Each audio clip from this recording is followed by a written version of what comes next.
1964-তে উঁচু তারে বাঁধা মনন প্রধান নাট্য প্রযোজনার পর 1965-তে বহুরূপী সিদ্ধান্ত নিল নবপর্যায়ে পুনরাভিনয় করবেন তারা লোকজীবন ঘনিষ্ঠ নাটক ছেঁড়া তার। 13ই ফেব্রুয়ারি 1965। নবপর্যায়ে ছেঁড়া তার বিশেষ জনপ্রিয় হয়নি।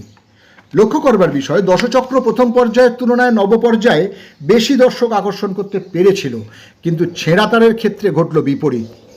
এর থেকে স্পষ্ট হয় যে বহুরূপীর এবং সাধারণভাবে বাঙালি দর্শকদের রুচি ক্রমে পাল্টাতে শুরু করেছে। দরিদ্র লাঞ্ছিত গ্রাম্য জীবনের তুলনায় রাজনীতির উন্নতিত নগর জীবন এবং অস্তিত্ব সংকট ঘন নাটক দর্শকদের প্রিয় বিষয় হয়ে উঠেছে তখন। 1966-তে সঙ্গীত নাটক একাডেমির ফেলো নির্বাচিত হন শম্ভু মিত্র। এবছর আমন্ত্রিত অভিনয়ের চাপে নতুন কোনো প্রযোজনায় মন দিতে পারেনি বহুরূপী। 1966-তে ফিলিপিন, জাপান, যুক্তরাষ্ট্র, কানাডা ও জার্মান ভ্রমণ করে এলেন শম্ভু মিত্র। এর আগেই বহুরূপী আবিষ্কার করেছে এক নবীন নাটককারকে। বহুরূপী পত্রিকার 22 সংখ্যায় প্রকাশিত হয়েছিল একটি নাটক এবং ইন্দ্রজিৎ। এই নাটকটিকে অবলম্বন করেই প্রাচী প্রতীচী নাট্য সম্মেলনে সমগ্র ভারতবর্ষে বাদল সরকারকে চিনিয়ে দিয়েছিলেন শম্ভু মিত্র। আমরা সবাই তো বেঁচে আছি, সবাই তো বাঁচতে চাই, তবু কি বাঁচছি আমরা? আমাদের ছোট ছোট গণ্ডির মধ্যে আমরা ছোট ছোট ইতিহাস তৈরি করি, আমাদের নিজেদের একান্ত ব্যক্তিগত ইতিহাস। সেই ইতিহাস কি সম্পূর্ণ করে তুলতে পারি, সম্পূর্ণ সার্থক? অথচ আমাদের বাঁচাটাকে আমরা ন্যায্য বলে প্রতিপন্ন করতে চাই। আমার যে বাঁচার অধিকার আছে এটা বড় গলা করে বলতে চাই, দাবি তুলতে চাই, কিন্তু সত্যিই কি আছে আমাদের অধিকার? অর্জন করেছি কি আমরা বাঁচার অধিকার? আমরা নুড়ি দিয়ে কাঠি দিয়ে খেলনার মতন ঘর বানাই, আর ওদিকে অলোকানন্দার মতন প্রচণ্ড স্রোতে পৃথিবীর একটা সার্বিক ইতিহাস বয়ে চলেছে, আগ্নেয়গিরির অপ্রতিরোধ্য প্রস্রবণের মতন। তবু আমরা বাঁচি না জানতে চেয়ে, না শুনতে চেয়ে, শুধু নিজেকে অস্বীকার করতে করতে নিজেকে বাঁচিয়ে রাখি।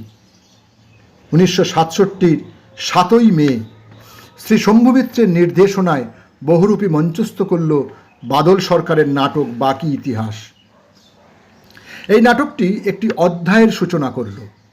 বিশেষ করে 3টি পর্বাংশে তৃপ্তি মিত্র ও কুমার রায়ের অভিনয় বৈচিত্র্য মনস্তাত্ত্বিক বাস্তবতার একটা অতলান্ত জগৎ উন্মুক্ত করে দিল দর্শকদের সামনে। শ্রী বাদল সরকার দেশে ফেরার পর তাকে নাট্য পরিচালনার জন্য আহ্বান করলেন বহুরূপী। এদের অভিনেতা অভিনেত্রীদের নিয়েই 3রা অক্টোবর 1967 বাদল সরকারের রচনা ও পরিচালনায় মঞ্চস্থ হল নাটক প্রলাপ। দর্শক সমাজের প্রসন্ন দাক্ষিণ্য অবশ্য পায়নি প্রযোজনাটি, কিন্তু নাউয়ের মতন বিপ্লবী পত্রিকায় ভালো লেগেছিল নাটকটি। তারা লিখেছিলেন, the production is distinctly different from previous Bahurupi plays in its manner as well as temper.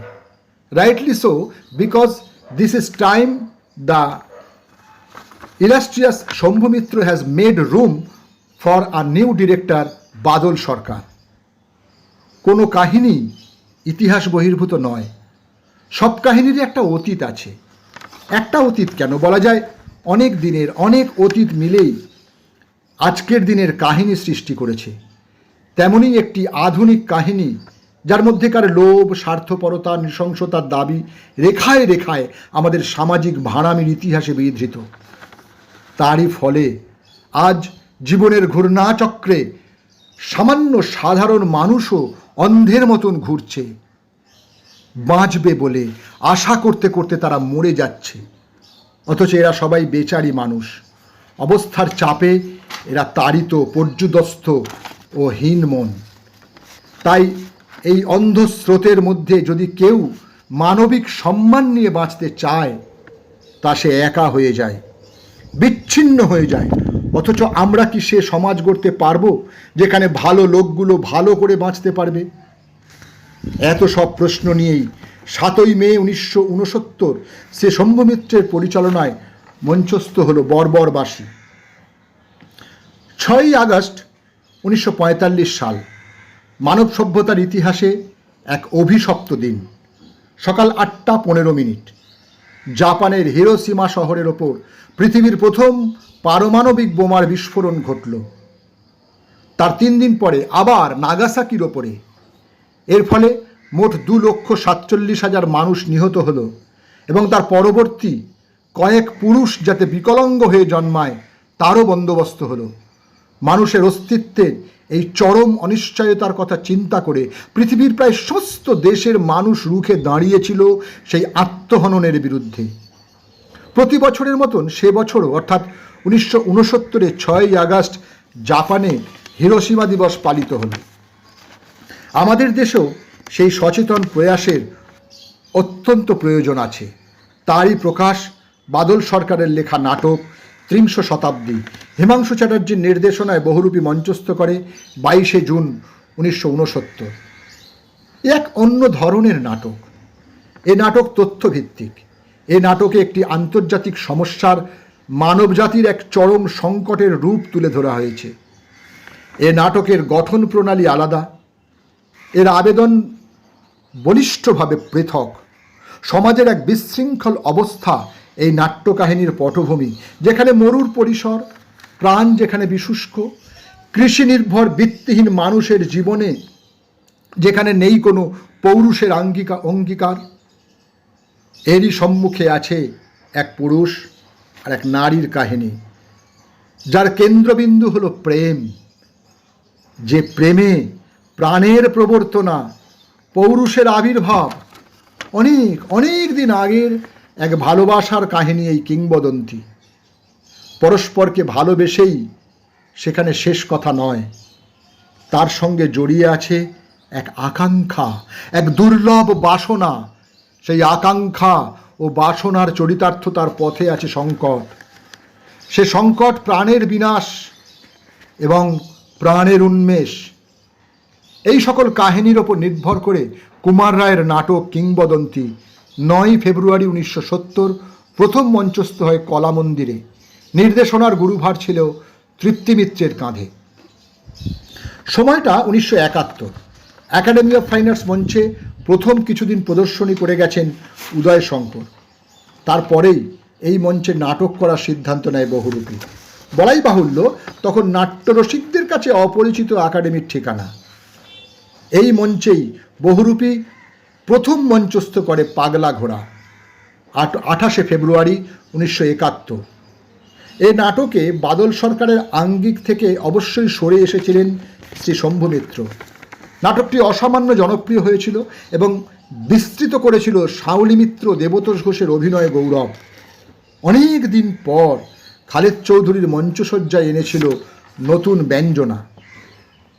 একটা নির্জন ঘর, আর সেখানে একটা নিঃসঙ্গ মেয়ের গল্প। যে মেয়েটি আমাদের নিমন্ত্রণ করেছে তার বিশেষ সংবাদ দেবার জন্য সেই ঘরে। তার মানে এই নয় যে ঘরটায় আর কেউ নেই। আছে একটা জ্যান্ত টেলিফোন আছে, অনেকগুলো আসবাব আছে, সেখানে বসা যায়, হাত পা ছড়ানো যায়। সে ঘরে বাসিন্দাও আছে, তারা অবশ্য এই সন্ধ্যায় ঠিক এক্ষুনি এখানে নেই। আর এই নিঃসঙ্গ মেয়েটি, তারও সব আছে কিংবা ছিল, যেমন আর সকলের থাকে, স্বামী, দাদা, বৌদি, বাবুন্টু, এরা সবাই। তবুও এই মেয়েটি, যার ডাক নাম অপু, যার ভালো নাম অপরাজিতা, সে আজ সন্ধ্যায় এক্কেবারে একা। তাই সে তার একার গল্প বলছে। কাজেই যাকে কাহিনী বলে সেই সাজানো গোছানো মাপা জোকা বাঁধা ধরা কাহিনী এর নেই। কারই বা নিজস্ব গল্প থাকে বলুন তো? যেটা থাকে সেটা কিছু স্মৃতি আর কিছু ভাবনা আর অনেকখানি জ্বালা। এই অপরাজিতা নাটক তারই মুখবন্ধ। 7ই সেপ্টেম্বর 1971 প্রথম মঞ্চস্থ হল নাটক অপরাজিতা। অভিনয় ও নির্দেশনায় তৃপ্তি মিত্র। পাগলা ঘোড়া ও অপরাজিতার সফলতার পর ওই একই বছর 1971 9ই ডিসেম্বর শ্রী শম্ভু মিত্রের নির্দেশনায় বহুরূপী মঞ্চস্থ করল বিজয় তেন্ডুলকরের নাটক চোপ আদালত চলছে। বাংলায় অন্য প্রদেশের ভারতীয় নাটকের অনুবাদ অভিনয় এক নতুন দিগন্ত খুলে দিল এই প্রযোজনাটি। পৃথিবীর প্রাগৈতিহাসিক জন্তুররা আজ মৃত, টেরোড্যাকটিলও বেঁচে নেই, কিন্তু জীবন বিকাশের ধারা বন্ধ হয়ে যায়নি, তার রূপ বদলেছে। আর ম্যাজিশিয়ানরা তারাও কি অবলুপ্ত? সমস্ত মানব সভ্যতায় দেশে দেশে কালে কালে কিছু মানুষ জন্মেছে যারা বিশ্ব প্রকৃতির একটা সম্পূর্ণ চেহারা আত্মস্থ করতে চেয়েছে। বিশ্ব প্রকৃতির মর্মকেন্দ্রে কোনো গভীর রহস্য আছে, এই তাদের বিশ্বাস। কোথাও তারা পুরাণের জন্ম দিয়েছে, কোথাও তারা তন্ত্রমন্ত্রের জাল তৈরি করেছে, কোথাও বা তারা স্রেফ বুজরুক ভূতের ওঝা হয়েছে। এদের আদব কায়দা এত বিচিত্র, অথচ এদের চেষ্টাটা এমনই সনাতন যে নামের অভাবে এদের ম্যাজিশিয়ান বলা ছাড়া আর কোনো উপায় নেই। শিল্পী এর খুব কাছের মানুষ, কারণ সেও বোঝে না বুঝে নিজের অন্তরাত্মার ভেতর থেকে এমনই একটা পূর্ণতার স্বাদ পায়। সে নিজেও চায় এবং অপরকেও তার শিল্পের মাধ্যমে জানাতে চায়। তৃপ্তি মিত্রের নির্দেশনায় 10ই অক্টোবর 1972 বহুরূপী মঞ্চস্থ করে টেরোড্যাকটিল।